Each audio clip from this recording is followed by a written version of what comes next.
Hello, everyone. I'm here today with Kristin, and this is our 8th episode of Walking the Path. So just as we're getting started, for those of you who haven't joined us yet, we'll just do a brief introduction of each of us and then jump into our subject matter today. So Kristin, talk a little bit about who you are, what you love, or what you're most drawn to these days. Hi, Kristine. Thank you so much for jumping in here with me again. I love these recordings and I look forward to them every time. As Kristine said, my name is Kristin, and I have a whole collection of things that I like to do with my time and share with the world. They all sort of have a spiritual connection that weaves them together, and most recently I've been facilitating meditative plant medicine ceremonies and practicing lots of yoga myself. I'm so excited to be finally doing a yoga teacher training program this year. I'm really looking forward to that, so I'm spending lots of time studying. I do a lot of coaching and support guidance type work with people, not in an official way, but just in a spiritual community support kind of way.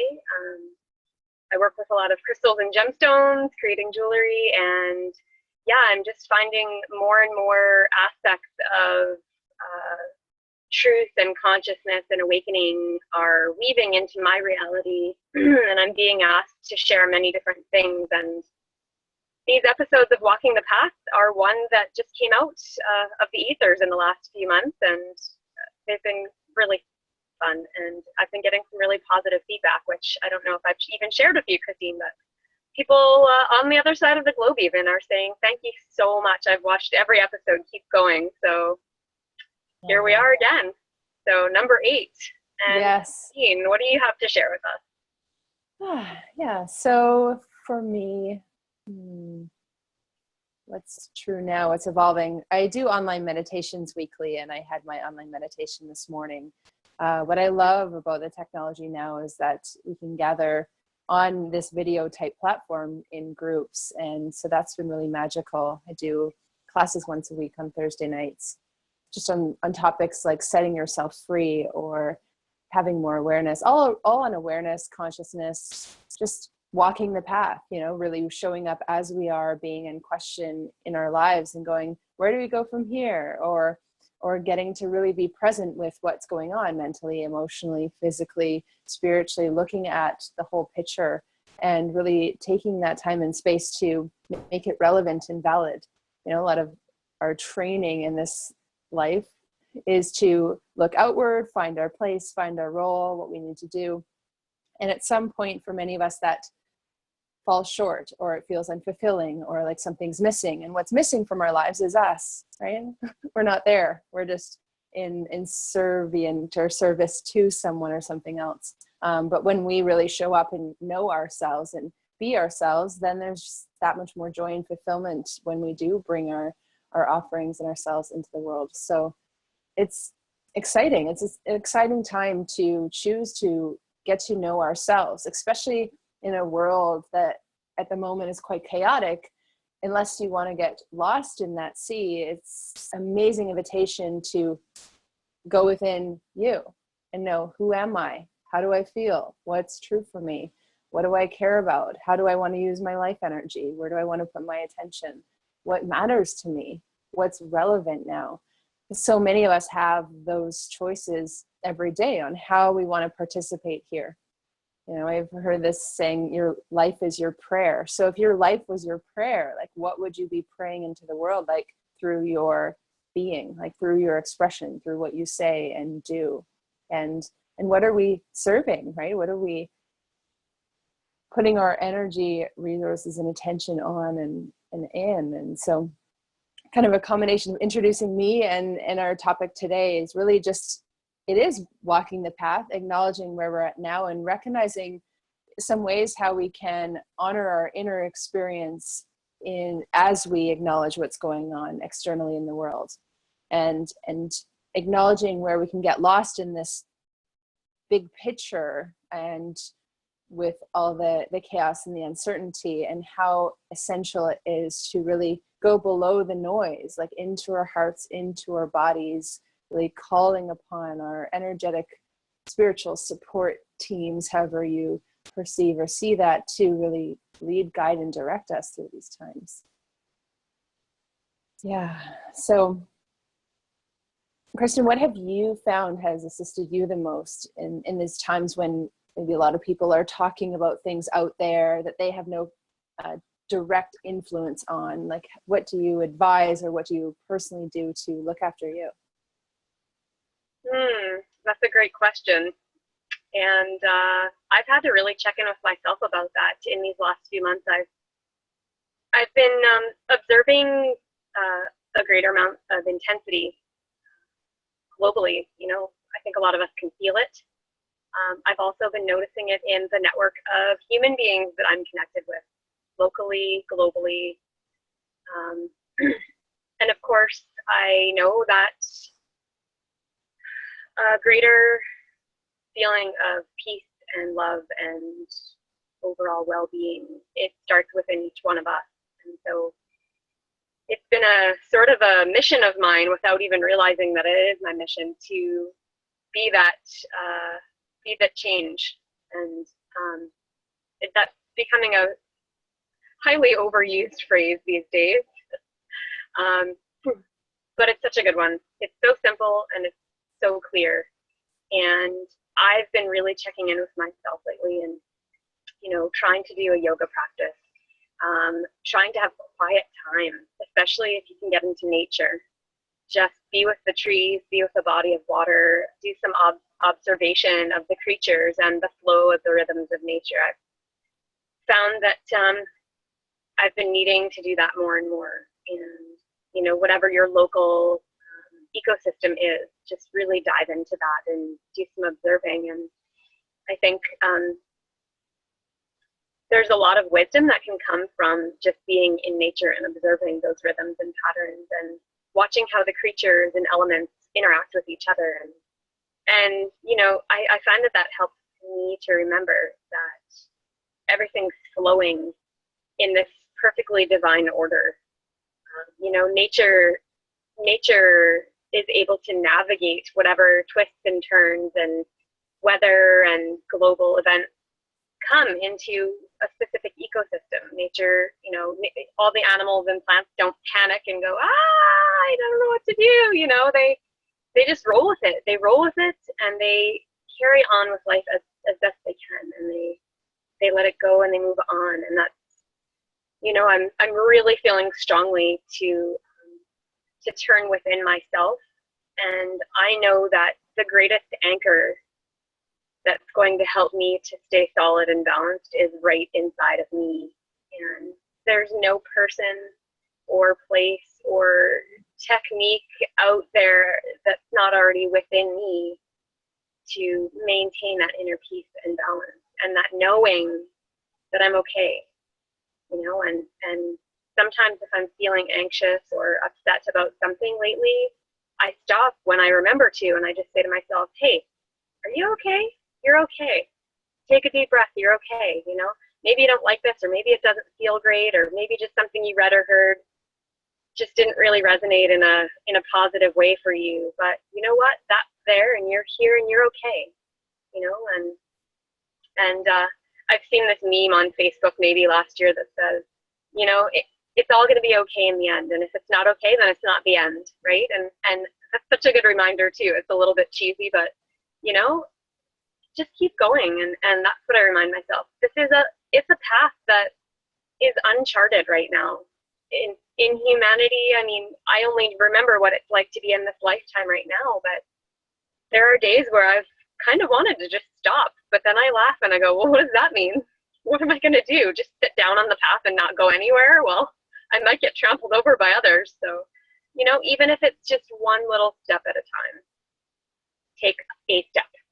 And so that's what I would encourage everyone that's listening to do. And some days it's harder than others. I mean, we all have these challenges, you know. I don't know anyone that's so enlightened that they don't have a mental or emotional challenge in their lives.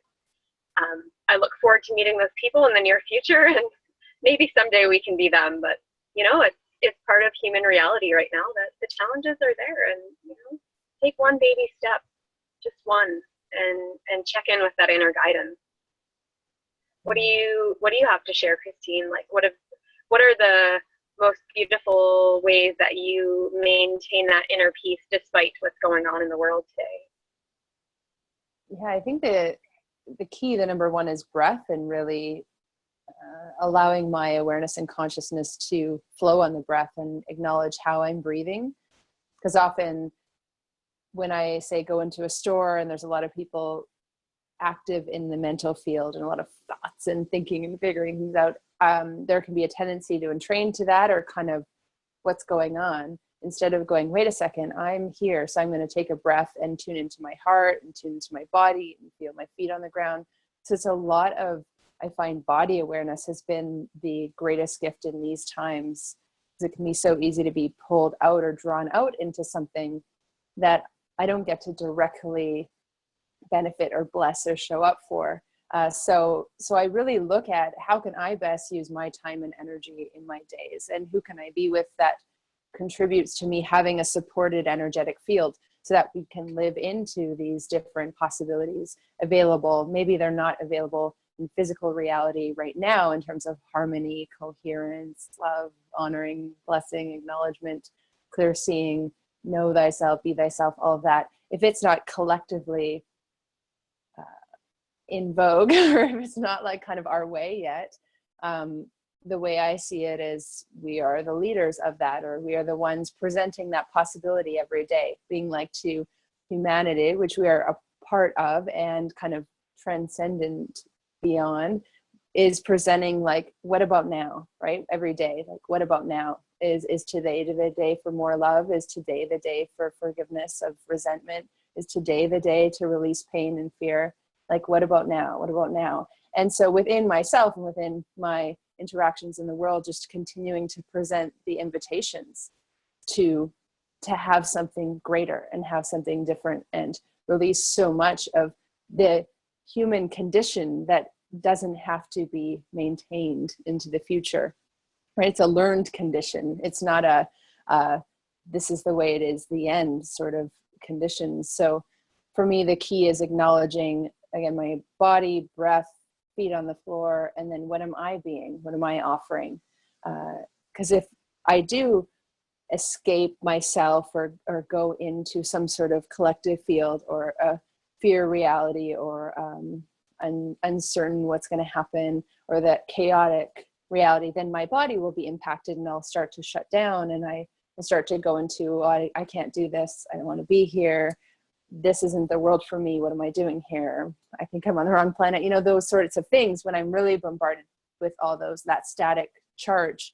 And so if I'm not home, and if I'm not being me, then I'm at the effect of the dominant realities playing out. And so then I don't get to feel me, right? I don't get to offer my gifts. And so the more I'm present, the more I'm showing up, the easier it is for me. So I find if I'm not here, it hurts. And if I'm here, it feels pretty great and loving and nurturing. So that's what I found is the key, is just to be present in my experience, and then tuned in to others when it benefits me and them to be tuned in, if that makes sense. Mm-hmm. It does make sense. Yeah. And listening to you there brought up another really important key element to all of this that I think is really worth mentioning, because it comes up in conversation in my world a lot, in various ways. But I think there's a precursor to, it's a precursor, but also is a parallel practice, I guess is the right word, to maintaining balance. And that is clearing out what's inside of each of us. Because if we hold all this, I'll use the garden as a metaphor. If we have this flower garden inside of us, and there's all these invasive weeds, just vines trying to take over the garden, and it makes it really hard for the flowers to bloom and thrive. And often if there's a garden full of weeds on the inside of someone, then it looks like a storm on the outside. It's just like always this storminess around the outside. And then we tend to perceive the world as this horrible, scary place that's, you know, trying to suck us in or take us over, kind of that dark Eeyore cloud kind of image from Winnie the Pooh, and, you know, or worse. That's kind of a mild version. That's a cute version. So I guess I'd love to bring in the topic of that I noticed in the community of people that I interact with, and I think I've noticed this for many years, but since I've chosen to step in and do some of that really icky work on the inside to clear myself out, to be a clearer channel, to be able to develop and share love in the world, and to give and receive, is a lot of people who want to become more spiritual or more awakened or more aware.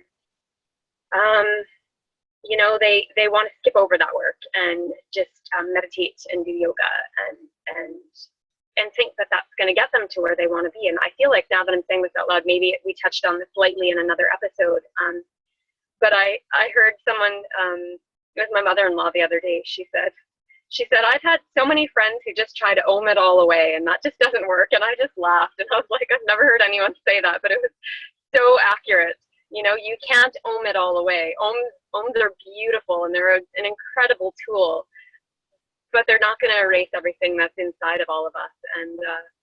And so I'd love to hear your perspective on that, Kristine. I know with the work that you've done, there are unique perspectives and approaches you have to that. And you know, if we're talking to someone right now who's listening who knows they have inner work to do forgiving and releasing of resentment and old imprints from, you know, this lifetime or before, whatever that is, you know, I guess starting with this lifetime is a good one.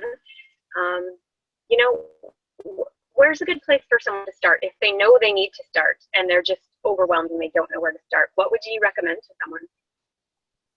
Well, there are so many different tools and processes out there. I know there was a time for me where I was really drawn to reading and to books and to that way or approach, because I came from a very academic background. So that was safe for me to be in the container of learning.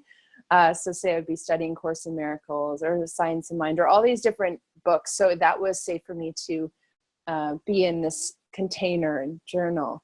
There came to the point where there was an aspect of me that really wanted to be supported and loved. I kind of had an inner point of view that no one could really help me, or because I say maybe grew up being a little more advanced or competent or capable than those around me. So I was more in the role of helping others and being strong. So the idea of being weak or needy, needing help wasn't okay for me. So I had to allow it to be okay, right? Kind of by backing myself into the corner where I didn't have many other options. And sometimes we do that. Like sometimes we do choose to really back ourselves into a corner that kind of give us the momentum to really say like, enough, right? I'm not carrying this anymore. I'm not living this way anymore. I'm not, you know, being abused anymore. Wherever we're stuck, it's just this really, it has to come from within us, this true declaration, desire for change. One thing I would say about where we're at now is there's so many books and so many teachers and so many systems, and it's really tied into the financial models, right? And so there's a lot of selling, and you need this, and if you just do this, then you'll get this. And so we're like allocating all these resources to personal development and self-help. And I've allocated many resources and invested a lot in that. And there are times when that is the next step of just like, yes, I'm going to, using my money or resources, I'm going to say, I'm choosing this change. And sometimes it does create something. And other times it really is like breath, being with yourself. Other times it's allowing other people in to be with you. So it's so specific to where you're at. And so you're the only one who truly knows. But often I'll just use my past as an example. So for a while, again, it was comfortable just to read and study. But my life wasn't actually changing. I just had a lot of understanding. So I could spout off quotes. I could give anyone else advice, but I wasn't embodying the wisdom. I was just mentally satiating myself. And that came to the point where my life wasn't actually changing and didn't look anything like I thought it would or visioned it to be.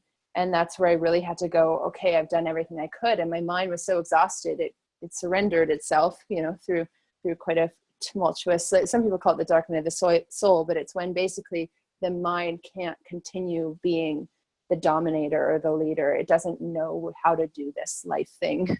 So it surrenders to the heart and to our greater being to come on in and take the reins and carry us forward. And that's often walking the path is the moment when we release that. Again, we surrender the mind into the heart and the being, right? And so it's so uncharted that I definitely couldn't offer a prescription to someone. I would just say to tune into what you need. Is it more time being with you, allowing others in to support your process? Is it one-on-one, having someone just totally there for you without you needing to give back?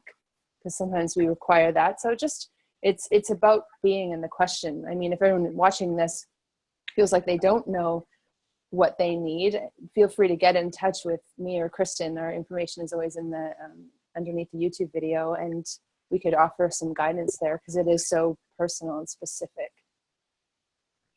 Yeah, thanks, Kristine.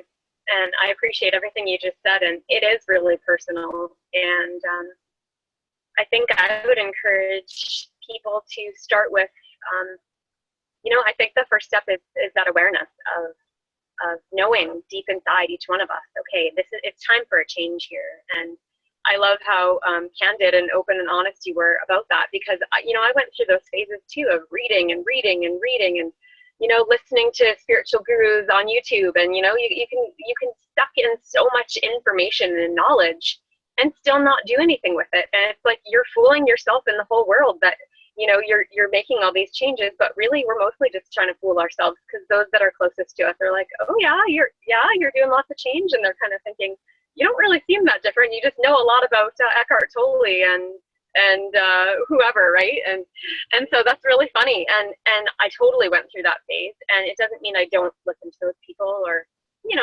like to hear new information or new ideas or trains of thought on all those things. But I see it in so many people that I meet, they're like, oh yeah, I'm doing tons of spiritual work, but anyone can kind of read a book.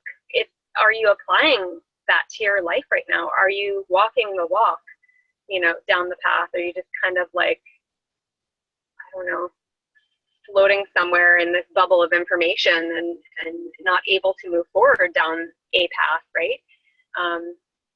So yeah, it's really funny to just, admit that, I went through that phase too, and I thought I was doing it until I realized I wasn't doing it. And like you said, I was noticing that I was still coming up against the same challenges within myself, which I wanted to point a finger at in the outside world, being, like this person's stopping me from doing what I want to do, or this scenario has me trapped, or, just that whole victim, like, poor me, poor me, poor me. I can't seem to get anywhere. And I think the single largest turning point for me was when, and I don't even know exactly when it was. I think I could guess that it was in about 2011, maybe 2012. I had this, total shift in my perspective of like, oh my gosh, I'm the problem here. It starts with me. I need to do some work here instead of pointing out everywhere else. And so I think something that I could say that's sort of universal to most people is find that person in your life, and hopefully you have one. And I'll echo what you said. If you don't have that person, the two of us are here available to chat with, to listen to you. Maybe we have some feedback of where to start, or maybe you just need someone to listen or something. But, find that person if you have one in your life. Maybe it's a good friend or a coworker, or a family member, or a partner, or a sibling. Just say, I need to do some work.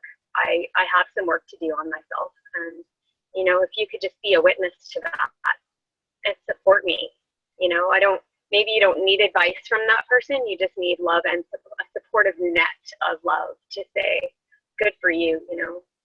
I'm so happy to hear that you want to make changes, like, go for it.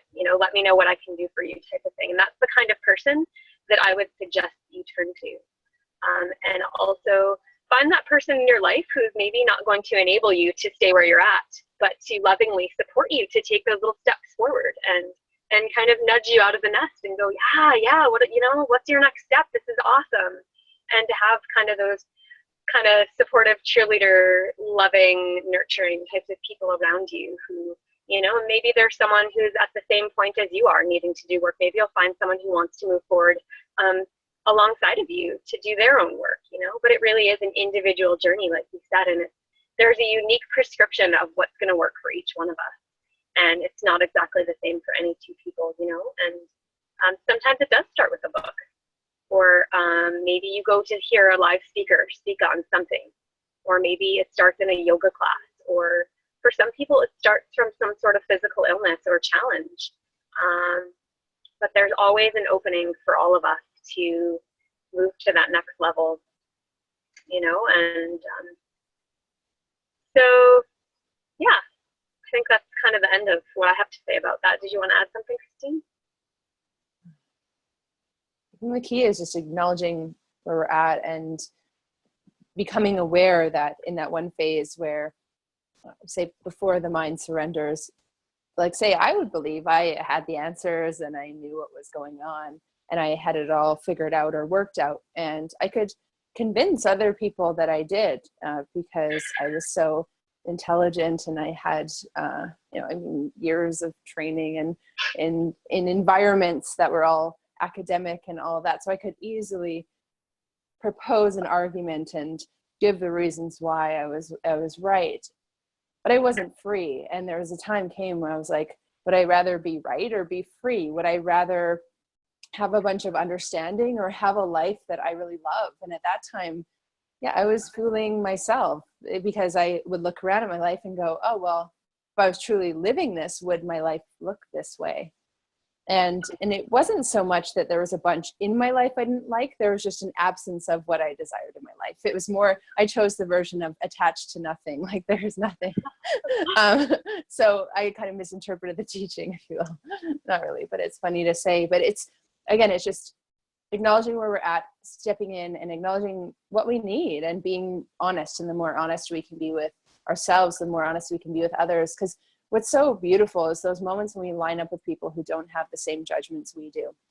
So say we could have a judgment of myself, oh, I can't believe I did this when I was this age, right? And the idea of telling someone we did it is like death, right? Is like, oh my God, they're just going to judge and criticize and condemn me and tell me, how could you? And, but often the day comes where we're willing, or it just shows up through us to say, oh yeah, when I was this age, I did this. And the person in front of us is like, okay, it's okay. And then we just like, it's not okay. I've been holding on to this for years. I haven't been able to admit it to anyone. I've stopped all my relationships based on this thing. Aren't you gonna judge me now? Yeah. So you're waiting for that like slap, or you're waiting for the criticism. And often what shows up is love and understanding. And that's quite challenging to the ego structure or to the separate self. It's like, we realize how much like we've been limiting ourselves in our lives. And that phase is really challenging to kind of wake up and then go, oh my gosh, like all this time, right? I haven't been allowing love in based on my own judgment. And so it is a courageous step, especially when we're met with love and understanding that we didn't have before. That's often more painful than, because we're so used to being met with judgment and criticism. It's like uncomfortable, but familiar. It's like, oh yeah, I've expected that. Or, oh, I'll judge me first so it won't hurt as much when other people judge me. But when we really step into this new paradigm of like loving, being loved, and people are actually really there loving and offering understanding, and there's no secret agendas, it's so, it's like fire. Sometimes, people talk about the inner fire burning or the purification process that goes on within the self. And it can be quite excruciating to just be met with so much love and compassion. And it's backwards from a universal perspective, but from a human conditioning perspective, it's just what the experience can be, right? And so acknowledging and honoring that sometimes, yeah, we're afraid of what we most want because it will lead to true change. And on the other side of that transformation, purification process is so much more joy and peace and ease and freedom. But that journey is dynamic. It's forms. Good word. Dynamic. I hear that word used a lot lately too, but it's just such a good general descriptor word of, yeah, how's your life? It's dynamic. It's dynamic. Well, and it just that because there's so many systems and teachings out there all about positivity, and you do this thing, you'll just feel good, and are really selling you on like as though there's a linear path and you're just going to feel great at the end. It's just not kind to the process of transmutation, because if we're releasing sadness or we're releasing the trauma, like that's not comfortable. That's not comfortable at all, but it's so liberating. So there's an aspect of us, and it's so different, like crying and like, oh my God, my life sucks and there's nothing I can do. Like that type of crying that makes your eyes all red and puffy, versus releasing, which often doesn't make your eyes go red, even if you've been crying, because you're actually letting go of the trauma and letting go of the suffering and letting go of the sadness and letting go of the limitation. So to the soul, it's so liberating. But the experience itself is not comfortable, right? Because it's raw, it's vulnerable. And so the willingness to be honest with ourselves and others about this journey, and not be in this like, oh, it's so great, I'm so free and loving, and because we are that, but it's through our depth of embodiment, like how committed we've been to going deep, going within, and showing up, in honesty and authenticity. Absolutely. I totally support everything you just said. It's so true. And, I have found the more that I'm able to let my guard down in my life and be vulnerable and real and humble and, admit my shortcomings from the past, and, to look for new ways of being whenever I feel like something wasn't quite right in my life, to try to expand upon that, really not hold on to anything that's not serving me and the others in my life, and just the greater good of humankind and the oneness, right? And it's funny, I feel like I've mentioned this very briefly in the past in one of these episodes before, but I wish that I had some sort of tool, and maybe it's coming, but I just would like to be able to show everyone that human beings, there's like 7.5 billion of us at this moment on this planet right now. And we're only so creative with our issues and challenges and wounds. Like, really, there's only a few. It boils down to a few challenges, it's relationship, it's financial, it's career-based, it's health-based. It falls into like 4 or 5 categories, and there's like a bazillion nuances and details of which one, where in each of those categories it falls. But what I'm trying to say is, if we just divulge what's going on in our lives to people that we truly trust and feel safe around, often it can lead to laughter and us thinking, oh my gosh, I've been holding on to that for so long, like you said. And it turns out my best friend went through the same thing and I didn't even know. And it really tends to bring people closer together. It creates this deeper bond of that ultimate knowing of oneness and like that universal love, right? It's about us letting go of the shame and the guilt and the fear and all those things that we're taught to feel about all these things that were wrong that we did in our lives or that we continue to do in our lives, right? And, through communicating that to others, it's like disarming a bomb. And, you've just disarmed that bomb because you just showed it to someone and they helped you take it apart. And now you're no longer carrying this armed bomb in your backpack, right? Like wondering when the other shoe's going to drop or when that bomb's going to go off or whatever you want to call it. And gosh, it's just, I don't think there's much in my life. I don't know if there's anything in my life that there's not someone that knows. Like there's someone that knows everything about me somewhere, like, especially my partner and my mom. My mom knows pretty much everything I've ever gone through. And there were some things that were really hard to share with her, but I'm like, she's my mom, and I'm just going to tell her. And I was terrified of a few things that she was going to judge me and be like, wow, I can't believe you're my kid. But she shouldn't do that. She's like, actually, I went through something similar when I was in my 20s, and I was like, wow, really, Mom? Like, and it turned out to be this incredible healing conversation because she hadn't shared these things with anyone before, and it doesn't necessarily have to be your own mother, but, so many of us have held on to so many painful things that we're so scared to show to the world. And really, it just opens up this incredible door to healing and love and deeper connection, and so I'd like to just kind of invite people to think of something that they've really been holding on to, that maybe they're afraid of, or ashamed of, or carrying this huge amount of guilt for, and find someone trusted who you know loves you and has your best interest in mind in your life, to have a conversation. And, you know, just start small. If you want to start really small, you know, maybe talk about how you stole a pack of bubble gum when you were a kid or something, right? And as you continue to do this practice, it gets easier and easier, and you'll find those people, and you'll probably find new people that come into your life that are on this path of wanting to be a better version of themselves each day when they wake up and get out of bed. I love that. Yeah, it makes a world of difference. And then there's not so much tension, right? Because when we're hiding things from ourselves and subsequently others, there's tension, and you can often see it in people that are really not wanting to reveal what's going on for them. Oh yeah, I'm fine. Oh yeah, it's all good. Yeah, I'm great. Yeah, life is good. I'm so happy. Things are going so well. And it's like, anyone who's a little bit intuitive is going to be like, this is not computing, right? And those of us who are like really opened up to more of a unified consciousness field, so can really be aware of a lot of things, and a lot of people are like, blessings, you know, because we can smell it out. It's like a scent, right, of that energy of containment. And no, I don't want anyone to see it, but it does create weight enough, and shows up physically as weight, emotionally as weight, mentally as weight.